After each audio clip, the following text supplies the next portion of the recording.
distinguished ladies and gentlemen, I think it will be appropriate if I listened to these intelligent experts dwelling essentially on Igbos, and I do not have a few remarks to make. My first remark is that I thank the Almighty God for blessing Igbos with an outstanding personality like the Honorable Minister of Transport. During the war, people from your area, Honorable Minister, disavowed their Igboness. People who were one Ode began to answer one Ode. People who were Wike began to answer Wike. People who were Umokoro began to answer Rumokoro.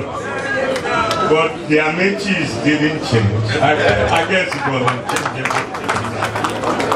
In the statute books of River State, there is still a law on abandoned property. By the kind grace of God, people of Igbo extraction in River State have continued to be governor of River State from the time of Governor Odili till today. Yet those discriminatory laws aimed at Igbos and their huge investments in an area they consider to be their own have not been expunged from the statute books of River State. I urge you, Honorable Minister, as a former speaker, an influential son of River State, to ensure that what you started your lecture by saying that Igbos were the most prominent traders in slave trade. Igbos are the ones who destroy themselves more. Help us in River State to expunge that law, because we are brothers. That is why I said I must talk about who is an Igbo. Help us also to make your people feel that the war is over. Whatever advantages and protection that they had by denying their Igbo-ness during the war, they must assert it, because our hands are wide open. Or are they not? Yeah. Number two, sir, what is a federation? This is the only country in the world that I have heard of called a federation that has defied the political lexicography of what a federation is. The Honorable Minister said this is a convocation lecture and must be anchored on honest intellectual exchanges. I must first of all declare that as President General of Ohanese, I am banned by Constitution from holding a party card or accepting a government appointment. So I can never attend a party rally, I can never campaign for any political party, but I will never be moved by asserting what I think is intellectually right and beneficial to me. Number one, a federation is an agreement of the component parts of the federation to be part of one country in a constitution defined by the federating units. That is what Nigeria was before the war. That was what the 1963 constitution was. Today, Honorable Minister, we are sitting on a constitution which in political lexicography is not autochthonous. Our constitution starts with a lie. We, the people of Nigeria,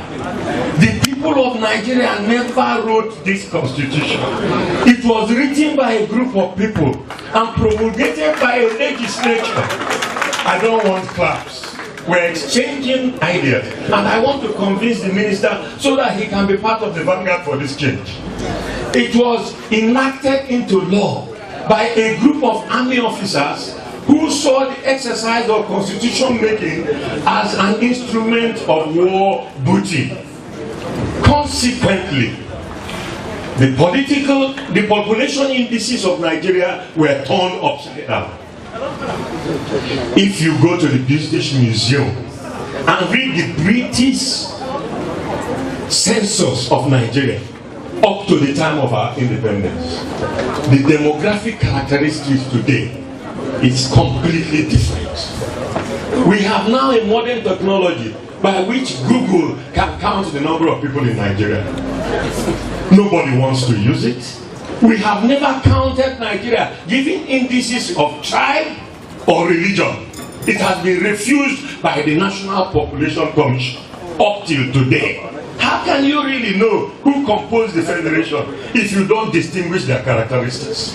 When we were given a quick notice in northern Nigeria, I took pains to enumerate Igbos in northern Nigeria through their families, their children, their trade apprentices, their drivers, their houseboys, allowed to come home to vote because certain provincial and state legislations deny them the benefits of governance unless they produce their voters' registration. In Lagos today, there is a legislation that you do not get access to a Lagos University, Polytechnic or secondary school unless you're proficient in Yoruba language. And my census in Lagos shows that there are 4 million Igbos in Lagos. Today we already have produced 5 legislators in the Lagos State House of Assembly and 2 in the Federal House of Representatives. On a motion in a serious security discussion in the House of Assembly in Lagos, a motion was passed that discussion must only be in Yoruba. And our members in the House of Assembly were disenfranchised, dispossessed of their rights of membership. They could not contribute to the debate. And this was a house where Zeke was, as you narrated, elected the leader of the government house. Where Mbono Ojige was deputy. I grew up in an Enugu where the mayor of Enugu was a Fulani man called Umari Altini, elected by adult suffrage. My father was part of the party, the NCNC, that campaigned for him and made him Speaker of Enugu House of Assembly. I am a product of what you described in the beginning of your lecture. I went to university for my first degree in the best university in Nigeria, University of Ibadan.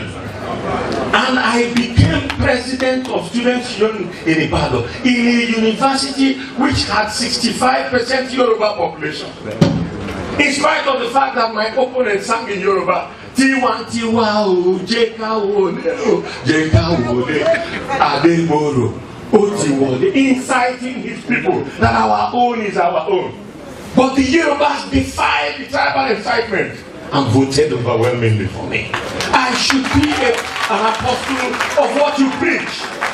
But the times have changed. I have never seen a federation in which the security apparatus of Nigeria is domiciled in one area. Not by dint of proficiency in their various fields of endowment, but just because of where they come from.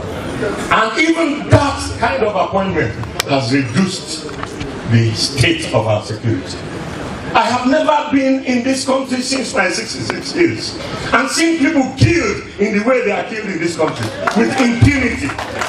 Honorable Minister, this does not admit of politics. Our country is in a state of war without anybody declaring war.